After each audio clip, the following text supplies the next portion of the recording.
ગુજરાતથી મહાકુંભ પહોંચીને મેં અરેલ ઘાટ પાસે શાહી સ્નાન કર્યું. ત્યારબાદ અમે શરૂ કરી કુંભ નગરીમાં આસ્થાની સફર.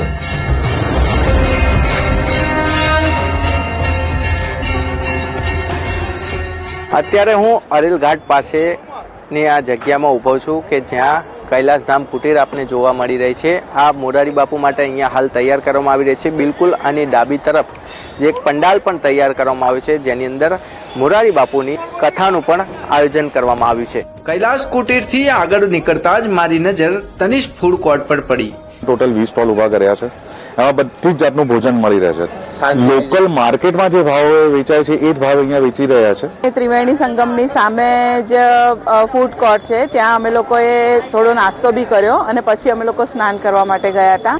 પેટ પૂજા કરીને હું સેક્ટર 22માં પહોંચ્યો, જ્યાં આવેલા છે ગુજરાતના સંતો મહંતોના અખાડા અને કેમ્પ. ગુજરાતભરમાંથી આવી રહ્યા છે. તેમના રહેવા માટે પણ જે કુટીર છે તે તૈયાર કરવામાં આવી છે. જેટલા ભક્તો આવે એટલા લોકોનું સંપૂર્ણ બધી વ્યવસ્થા જાગનાથ મહાદેવ કેમ્પમાં પૂરી પાડવામાં આવે છે.